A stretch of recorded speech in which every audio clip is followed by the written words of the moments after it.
ورنه نن سبا د سکولونو الکان د کالجونو الکان هغه د قرآن پاک خواله ډیر نږدې نه راځي، هغه جومات ته ډیر نږدې نه راځي،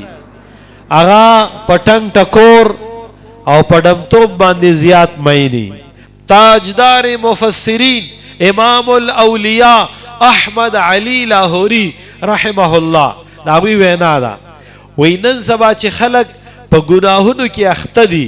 نو پاغي کې اتیا ایسی په دی وجدي د گناهونو چې نوړی حرام ده،